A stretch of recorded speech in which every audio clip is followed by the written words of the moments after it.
What's happening, my future debt-free millionaires? This is Zach Edwards with another episode of the Debt-Free Millionaire podcast. That's right.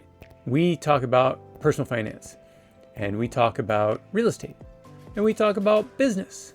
We talk about a lot of different things that all have to do with your personal finance, whether it's you starting a business, you buying a piece of investment property, or just getting out of debt. We want to get you there. We want you to become debt-free or a millionaire, or even better, a debt-free millionaire. So here we go. Let's get into this. Let's talk about the thing we're going to be talking about today. And this is actually one of my favorite things to talk about. It's how to make more money. Okay, and here we go. We're going to actually talk about ways of making more money without you losing or leaving the job you already have. So this is great. There's a lot of information here. I've got a lot of different tips, and we're going to go through them fairly quickly. You can go into more description in the book that we're producing. So here you go. So the first thing to do, and this is the thing I think I mentioned the most out of any other topic in all of Debt-Free Millionaire podcasts, and this is to create a budget. Now, when I say create a budget, I don't mean just thinking of a budget. Yes, I have a budget right here in my mind. It's the best one. No, actually, that's not the best one, because if it's not written down, it's not checked. If it's not checked, there's no accountability. If there's no accountability, you will not do it. Guaranteed, you will not do it if you don't write it down. So you need to be able to write down your budget. The least you can do is go through and balance your checkbook. Oh, wait a minute. We don't do those things anymore. So I do a hybrid of both.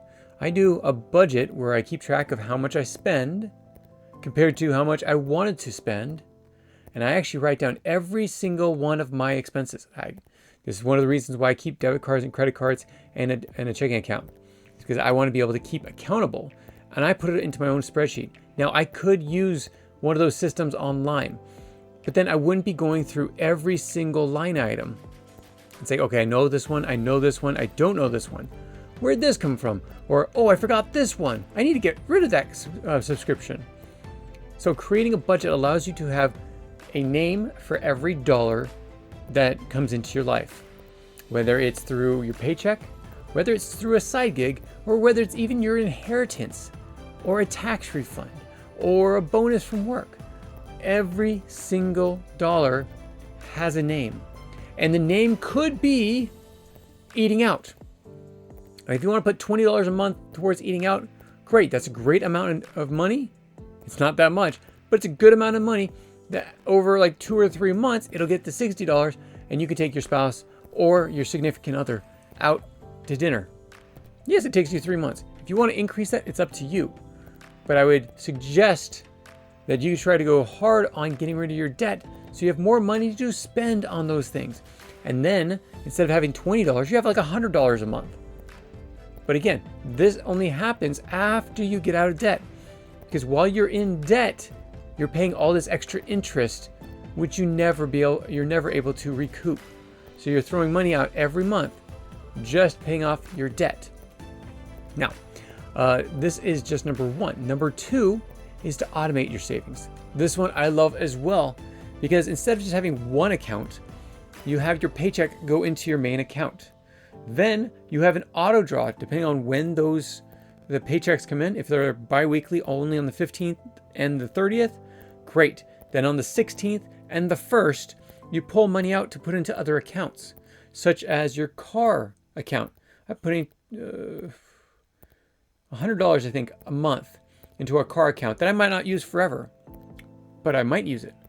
And actually this month I'll use it because I'm doing 3 oil changes for 3 cars. And so I had to buy the oil, I had to buy the filter, and I had to buy the air filter because we haven't changed those out in a long time. So those three things came out to about $140 for 3 cars. Now, if I went to a dealership, I would have probably spent nearly $100 on just one, between $70 and $100 on just one oil change. I'm doing it myself, which actually comes down into one of the future topics or future ways of saving money. But here's the best thing about it is when you have an automatic payment being withdrawn from your paycheck or from the account your paycheck's going into, you stop thinking about it. You stop worrying about it. And then all of a sudden, you're going to look at your bank accounts and you're like, I forgot I had this bank account. Look at how much money's in there. And then you could go out and buy a car. Or you could fix up something in your house that you wanted to do. And if you don't have enough money in there, then you just wait until you have enough money and say, okay, now I can take out all my cabinets in my kitchen. I can paint room X, Y, or Z. Those are great things, and you didn't really care about it because it was automatically withdrawn. Very little burden on you, very little stress that money's being taken out of your account and put into these other accounts. So those are great things. Number 3, reduce your debt. Again, debt-free millionaire. This is what we've been talking about. Reduce your debt. Why? Because the more you reduce your debt, the less money you're paying towards your debt and your interest, principal and your interest. And so the more money you can actually spend on other things, such as investments, or even better, using the snowball method, where you take your smallest debt, you pay that off.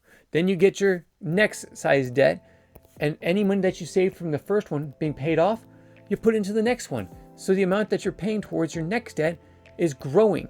Like a snowball running down the hill, it's increasing in size. Then the next one, a larger amount is going towards that next one, until all of a sudden you have no more debts.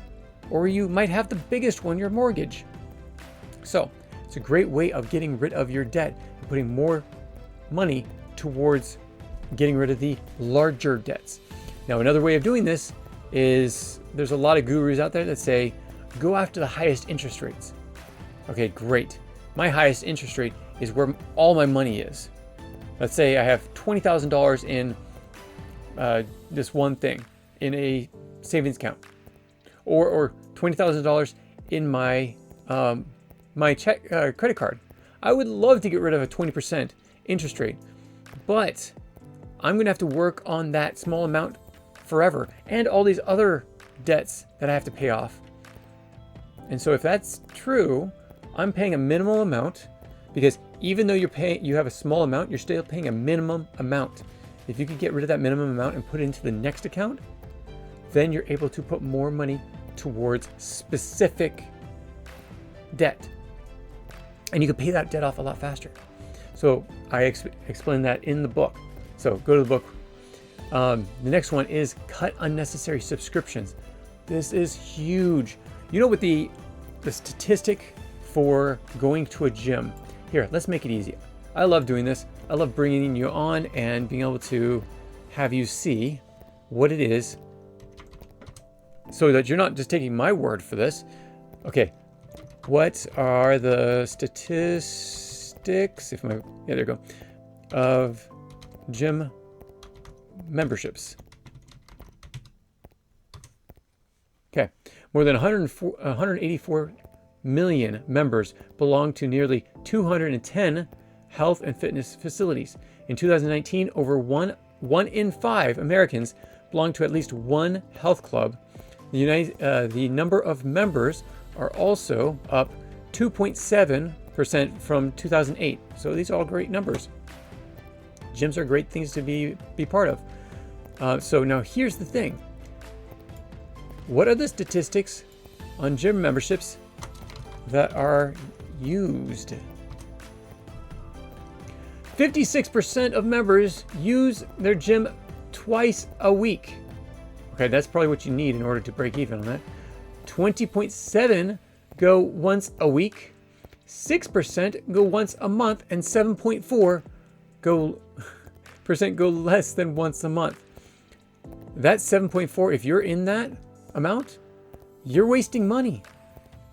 You're not using your gym as you should be. So either go to the gym or get out of your gym membership. Remember, there are apps on your phone that will allow you to do full gym workouts in the comfort of your living room. Some might say, well, if I don't go to the gym, I'm not really going to be able to pay attention to what I'm supposed to do, or I need this equipment to do it. Well, the thing is, if you're not going to do it at home, you're not going to be going to the gym.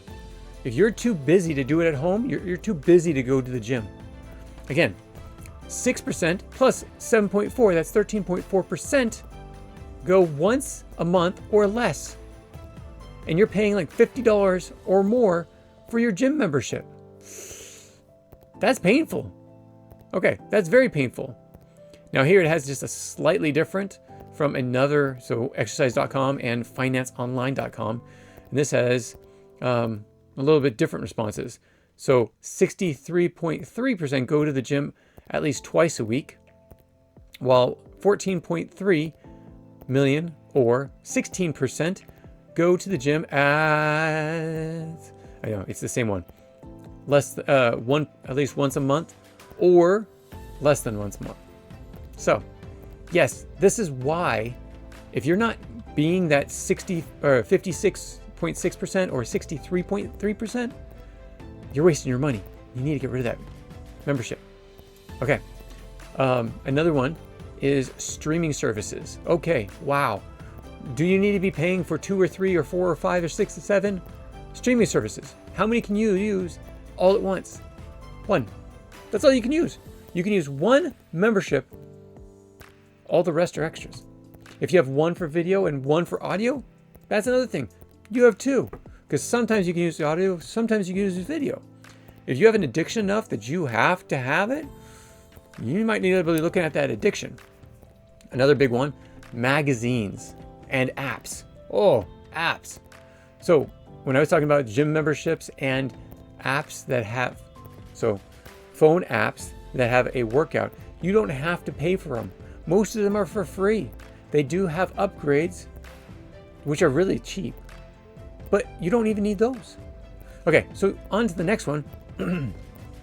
This one's cooking at home. How many of you actually cook at home? And how many of you eat out? If you're eating out, you're wasting your money. Okay, so McDonald's decided to put $5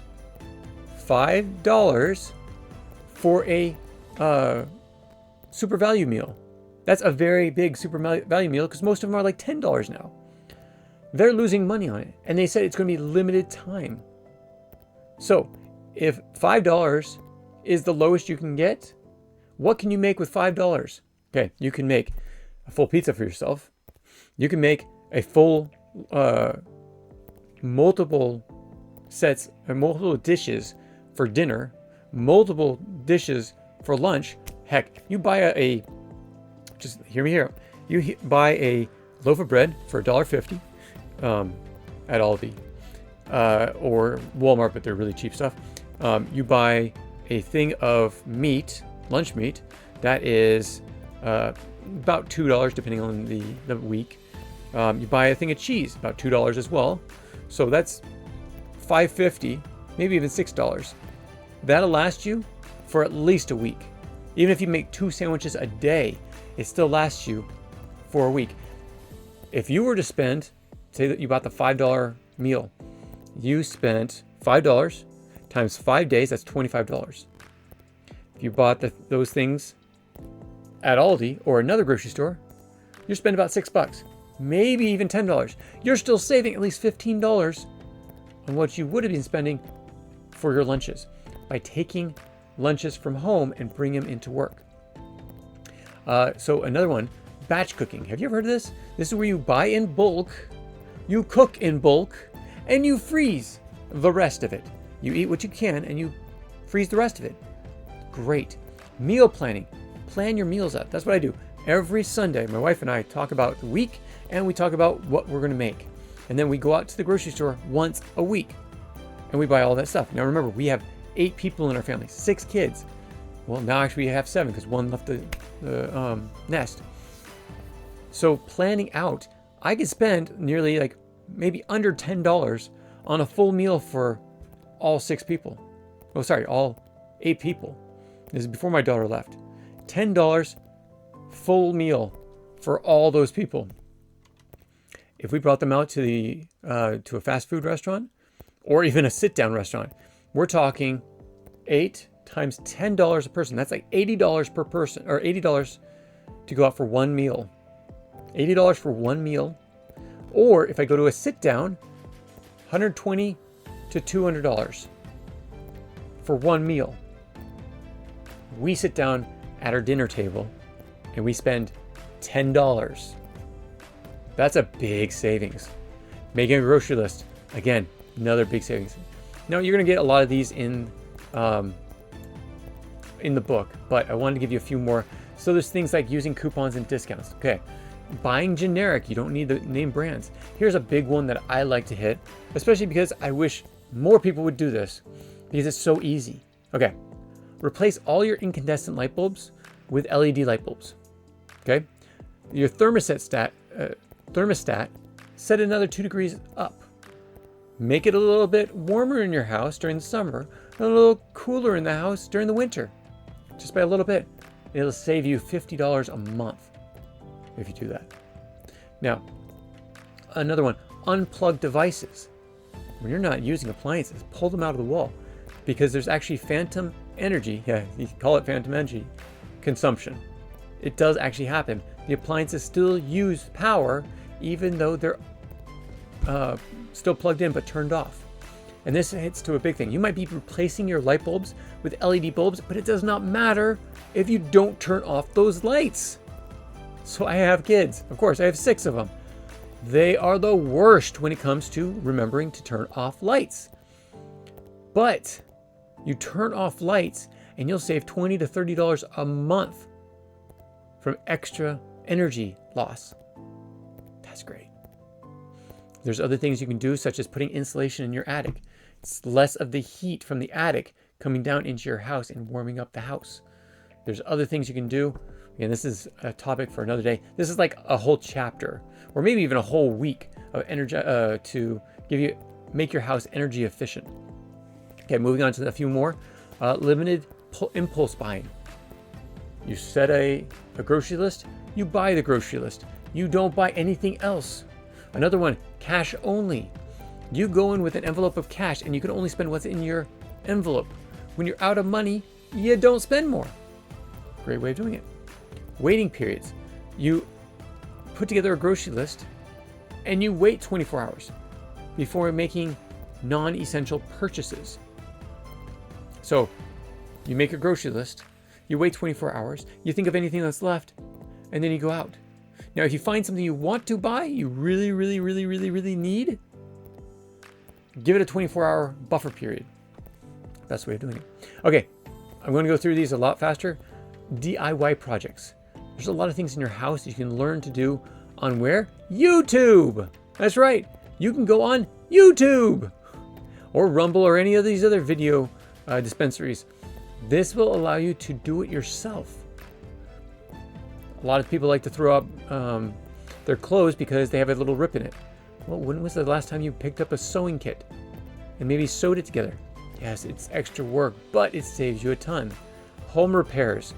You can do basic home repairs. You don't need to call someone in to do it. Oh, but I don't want to touch the toilet. If you don't want to touch the toilet, it means you're not cleaning the toilet. If you're not cleaning the toilet, holy cow. Sorry, I wouldn't want to live in that house. You need to be able to do some of the hard things. Okay, another thing. Review your insurance policies. Comparison shop. Bundle your policies. Home, your auto, your whatever insurance. Bundle it as much as possible. Plan ahead on big purchases. Use tax advantages. These are 2 different ones. So plan ahead on your big purchases and then take advantage of tax benefits. We're going to be talking about how you can basically not pay taxes up to a certain point. And these are completely legal ways of doing it.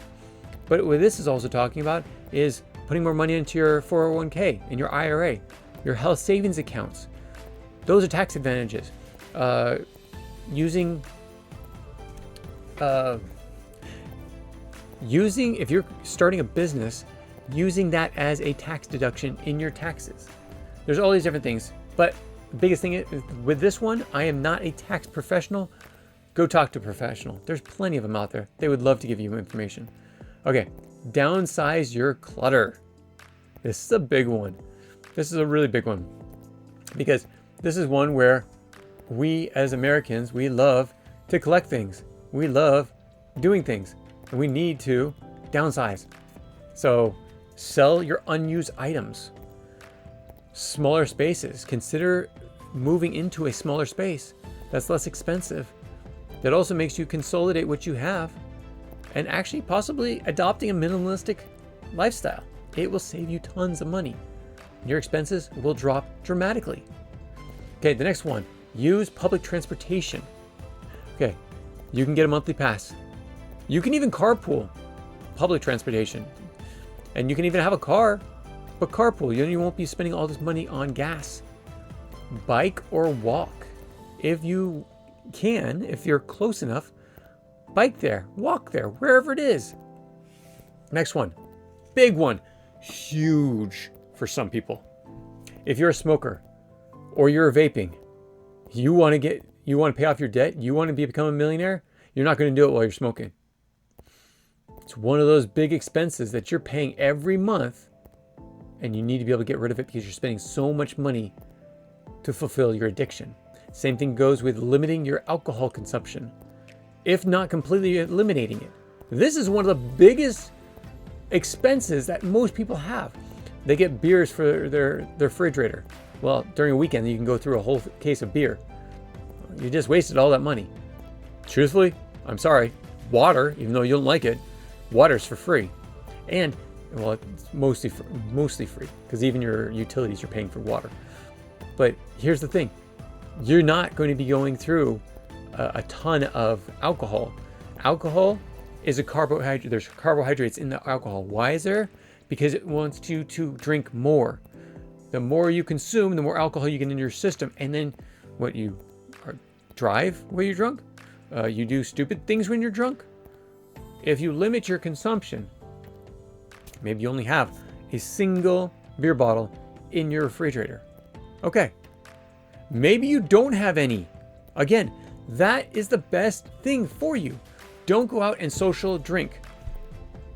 There's a reason why I say this. Because when you're socially drinking, you're drinking over and over, more and more. I'm not even talking about being drunk. I'm talking about you're spending so much money on your drinking habits. Either reduce it or eliminate it. It's the best thing for you. Gambling. If you're gambling, holy cow. The house always wins. It is true. You might think you're smarter than the house, but they have multi-billion-dollar casinos because they know that they're going to win. There's no question. They're going to win. You're going to lose. You might lose or win once, but you're going to lose again. If you have a gambling issue, call Gambling Anonymous. If you have alcohol issues, Alcoholics Anonymous. If you have smoking issues, find help. Okay, everything that you do that causes you to spend more money, it could be even coffee. If you have to have your fix of caffeine or coffee, there's an issue. Can you get rid of these addictions? Because if you don't, you're going to be spending a lot of money to fulfill addictions that don't have to be there, and money being wasted out of the money that you get every day, or every paycheck, or every day from side gigs and such. Okay, the last few. Get a second job. Get a side gig. Again, this is not saving money that you already have. This is making more money so you can save that money. Put it towards debt. Get a part-time job, become a freelancer, or even seasonal work. Those all work towards getting you money to pay for your debt, to pay off your debt. And the last one, very, very smart. So, little trope here, little bit of a rant, but I love the movie or the TV show Alone. Alone shows you basically people going out into the middle of the wilderness and trying to survive the longest out of the rest of the group that goes out. There's usually 10 people. So 10 people go out and they all do these different things trying to survive in the wilderness. Some of them will make traps. Some of them will put out nets. Some of them will fish. Some of them will name it. Anything they can do to survive, they're going to survive. But here's the thing. Here's the biggest thing. Those that win do two things. One, they have a place, they build a place that allows them to feel comfortable while they're out there. A shelter that they feel comfortable. But that's not the important one. It's the other one that's the most important one. They have passive income. And yeah, I'll actually call it passive income. They set out traps, they set out nets. During the night, during the day, fish and animals get stuck in those traps and those nets. They come back, they claim all of them from all the traps, and they reset the traps for the next critter or the next fish to go into them. Why is this important? Because they don't have to do the work. They can put their work towards building a home, not working too hard, burning their fat that they need to store. The same thing goes for us as humans, or for regular people in regular day. So we need to become passive income earners. And this is what we'll go into after we get out through debt-free, the debt-free millionaire part, the personal finance part. We need to be passive income earners. This includes renting out a room, get a roommate, put your room on Airbnb. If you can separate your house, great, put your basement on Airbnb. If it has a walkout, all things to give you passive income. This is money that you don't really have to do any work or minimal amount of work in order to do it. Getting a rental, that's also passive to some extent because you're also doing all these things. And you don't want to give it to a manager because they're going to take a lot of money from you. Invest in stocks and bonds. Those that have dividends, pay dividends, you can actually take those dividends and either buy more investments or pay off your debt. So you have money just sitting in your bank, it's losing money. You put it into a stock or a bond that gives you dividends, and it will continue to increase in value, but it also keep giving you dividends at the end of every year. Those are great ways of getting passive money. Another way of doing it, and this is amazing work, creating a book, whether it's an ebook, which are easy, create an online course, develop digital projects that can be sold repeatedly. If you're going to make an ebook, you can also make a physical book, and you don't have to fulfill it. Amazon actually has a fulfillment process, KBP, I think it's called, and that's basically where they print on demand. You give them a book, someone says, I like that book, I want it, they print it, they send it there, you collect money. All you did was create the book. Amazon's doing everything else for you. There's all these different ways of doing passive income, and this is where we want to get you guys. So everyone that's listening to this podcast, you can find more money by not doing more work. You have to do work up front, but less work afterwards. That becomes passive income. The more passive income you have coming in, the more you can free up your life. So thank you for joining me on all these. There's actually more in the book. You need to read it. There's a lot there, and they're essential for everyone to learn, because this is the way to get out of debt. This is the way of saving money. This is a way of making more money without really having to do more work. It's basically actually like stop working. Don't do as much work. But then again, if you're doing DIY projects, you're doing more work, but you're not paying for it. So there's all these different things to think about. But if you don't know how to do some of these things, it's time to learn. If you don't know how to write a book, it's time to learn. If you don't know how to create a course, it's time to learn. If you don't know how to grocery shop and create a grocery list, it's time to learn. If you don't know how to budget, it's been time to learn. So I hope you enjoy this. I hope you get something out of this. This is great stuff. Everyone should learn this, and everyone should live by this if they really desire to become debt-free. Because just increasing your income, and then all of a sudden the fly getting here, and then all of a sudden you wasting your money because, I make more money, I can spend more money. Well, sorry, that's not how it works. And that's not the way to get out of debt.